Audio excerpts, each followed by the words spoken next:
अगर आप एक टीनेजर या फिर एक कॉलेज स्टूडेंट हैं तो ये चैनल आपके लिए है, क्योंकि यहाँ पर आपको कुछ ऐसी चीज़ों के बारे में जानने और सीखने को मिलता है जो आपकी स्कूल या कॉलेज में आपको नहीं सिखाई जाती, लेकिन आपके लिए ज़रूरी है अपने फ्यूचर को एक बेटर शेप देने के लिए और लाइफ में जल्दी सक्सेसफुल और सेल्फ डिपेंडेंट बनने के लिए। तो चलिए गाइस, स्टार्ट करते हैं आज का सेशन। आज का सेशन बेसिकली रिलेटेड है फाइनेंशियल मैनेजमेंट से। आज हम कुछ ऐसी चीज़ों के बारे में जानेंगे जिनको अगर आप अभी से अपनी रियल लाइफ में इम्प्लीमेंट करना शुरू कर देंगे तो आप भी अपनी लाइफ को फाइनेंशियली सिक्योर कर सकते हैं और अपने आप को आर्थिक तंगी और बेरोजगारी जैसी चीज़ों से बचा सकते हैं। गाइस, आज के समय में देश के मेजर इश्यूज़ में एक इशू है बेरोजगारी, अनएम्प्लॉयमेंट। पढ़े लिखे यूथ्स के पास जॉब नहीं है, इनकम नहीं है। इसके पीछे सरकार की गलत नीतियों का हाथ तो है ही, लेकिन दूसरा कारण ये भी है कि हमारे देश के यूथ का माइंडसेट एक एम्प्लॉय माइंडसेट है। लेकिन जो लोग एंटरप्रेन्योर माइंडसेट के होते हैं वो नौकरी मिलने का इंतजार नहीं करते, बल्कि खुद से कोई ऐसा प्रोडक्ट या सर्विस बनाते हैं जिससे वो अपने आसपास की जनता को सर्व करते हैं और उनसे पैसे कमाते हैं। एक सिंपल सी बात है, अगर आप किसी को अपना कोई छोटा मोटा प्रोडक्ट या सर्विस बेचेंगे, ऑफर करेंगे, तो क्या वो आपको पैसे नहीं देगा? और अगर देगा तो क्या सरकार वो पैसे आपसे छीन लेगी? एनीवेज, सबसे पहली एडवाइस जो मैं आपको देना चाहता हूँ वो है start earning as soon as possible. जितनी जल्दी हो सके उतनी जल्दी पैसे कमाना स्टार्ट करिए। इससे कोई मतलब नहीं होना चाहिए कि आप कितना छोटा काम कर रहे हैं या कितना कम पैसा कमा रहे हैं। बड़े काम, बड़ी नौकरी या बड़ी इनकम के इंतज़ार में मत बैठे रहिए। शुरुआत छोटे काम, छोटी इनकम से करिए, लेकिन सोच बड़ी होनी चाहिए। एग्जाम्पल के लिए आप अपने आसपास के छोटे बच्चों को ट्यूशन पढ़ाकर महीने के 1000-2000 रुपये आराम से कमाना शुरू कर सकते हैं। ये सिर्फ एक एग्जाम्पल है, ऐसे कई तरीके हैं जहाँ से आप एक छोटी इनकम स्टार्ट कर सकते हैं। शुरुआत छोटी हो, लेकिन आपके दिमाग में एक बड़ा फ्यूचर होना चाहिए। ऐसा फ्यूचर जहां आप करोड़ों रुपए कमा रहे हो। और ऐसा फ्यूचर आप कैसे अचीव करेंगे, इसके बारे में आपको स्ट्रेटजी बनाते रहना है, वो छोटा काम करते हुए जिसको आपने शुरू किया है। निकोलस टेस्ला एक बहुत ही इंटेलिजेंट साइंटिस्ट थे। उनकी लाइफ में एक ऐसा टाइम आया जब उन्हें मजदूरी करनी पड़ी। आनंद कुमार, इनको तो आप जानते ही होंगे, इन पर तो एक मूवी भी बन चुकी है सुपर 30 नाम से।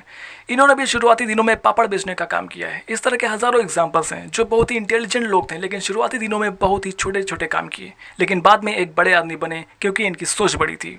ये एग्जाम्पल्स मैंने इसलिए दिए क्योंकि कुछ लोग अपनी हाई क्वालिफिकेशन की वजह से छोटे काम करने में शर्माते हैं। वो खाली बैठे रहेंगे, लेकिन कोई छोटा मोटा काम स्टार्ट करके अपनी इनकम स्टार्ट नहीं करेंगे। अगर आपके पास कोई जॉब नहीं है और आप ग्रो करना चाहते हो तो आपको ये माइंडसेट छोड़ना पड़ेगा।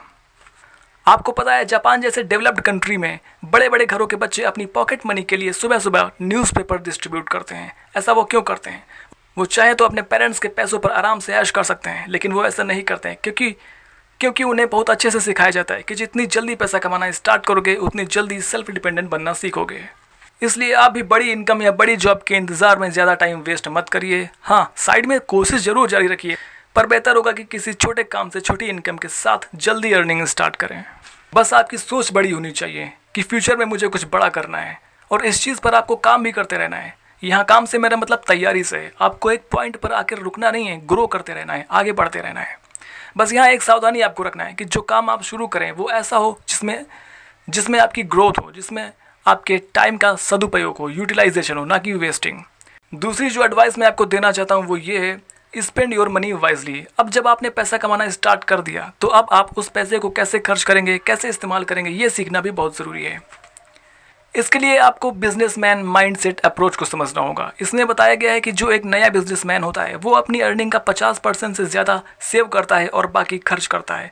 ऐसा वो कई महीनों तक करता है। कुछ महीनों बाद जब उसके पास अच्छा खासा अमाउंट तैयार हो जाता है तब वो अपनी टोटल सेविंग्स का 80%, इवन उससे भी ज़्यादा को एसेट्स में लगाता है। एसेट्स ऐसी चीज़ें या बिजनेसेस होते हैं जहाँ से उसे और अर्निंग और प्रॉफिट होता है। यहाँ पर आपको दो चीज़ें समझना है, एक एसेट्स और दूसरा लायबिलिटीज़।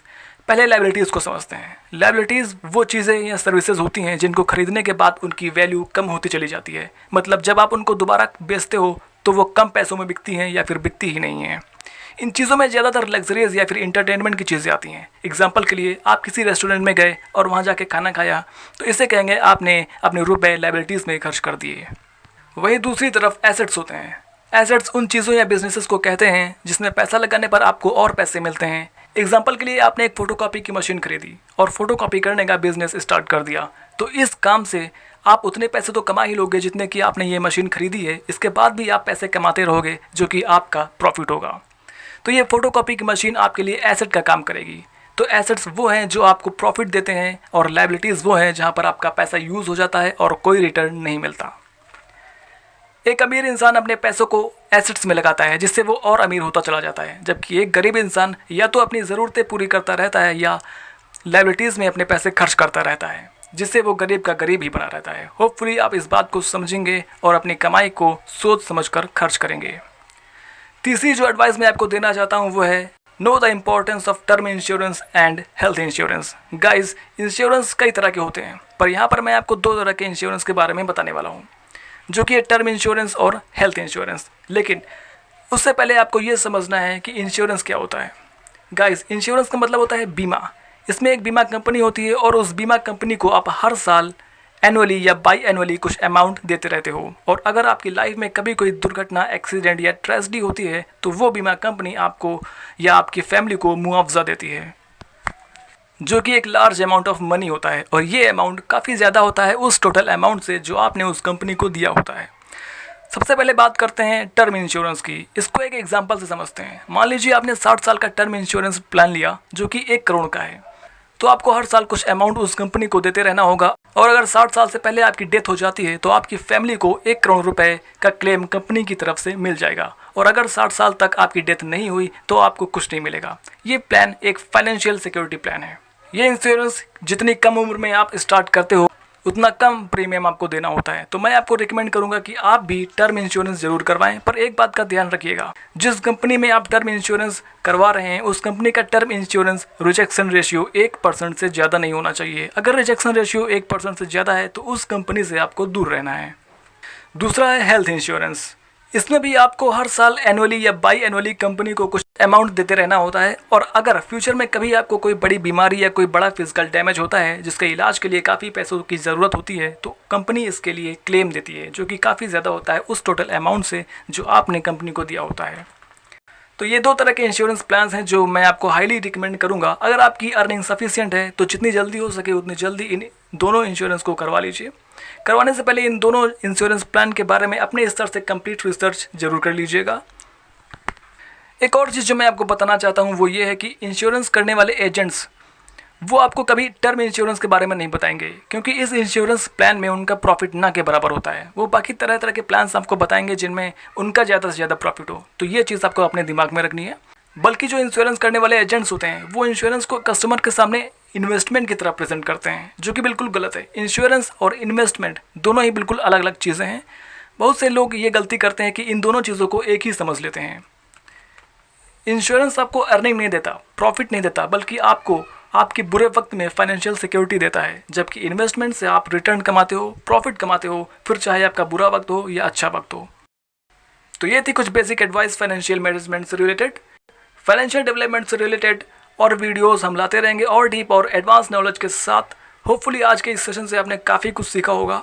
आपके दिल में भी कुछ हो जो आप कहना चाहते हो, कुछ शेयर करना चाहते हो या कुछ पूछना चाहते हो तो कमेंट्स में ज़रूर बताएं। फाइनली जो चीज़ मैं आपसे कहना चाहता हूँ वो ये है कि आप कम से कम किसी एक ऐसे इंसान को जो आपकी एज ग्रुप का हो उसे ये वीडियो ज़रूर शेयर कीजिए, क्योंकि देखिए हमारा ये देश बहुत बड़ा है और सिर्फ कुछ लोगों के ग्रो कर जाने से, सिर्फ कुछ लोगों के सक्सेसफुल हो जाने से पूरा देश ग्रो नहीं करेगा। मैं ये नहीं कह रहा कि आप ज़्यादा से ज़्यादा शेयर कीजिए, ज़्यादा नहीं, कोई एक ऐसा इंसान आपकी लाइफ में ज़रूर होगा जिसे आप ग्रो करते हुए देखना चाहते हो, जिसे आप सक्सेस होते हुए देखना चाहते हो। मेरे कहने का मतलब है आप जितने लोगों को शेयर करना चाहते हैं शेयर कीजिए, लेकिन कम से कम किसी एक को तो ज़रूर शेयर कीजिए। किसी को शेयर ना करने से बेहतर है कि कम से कम किसी एक को ज़रूर शेयर कीजिए। और अगर आप भी एक टीनेजर या फिर एक कॉलेज स्टूडेंट हैं तो हमारे साथ जुड़े रहिए, क्योंकि हम आपको इसी तरह का नेक्स्ट लेवल गाइडेंस देते रहेंगे। तो मिलते हैं अगले संडे को। Take care.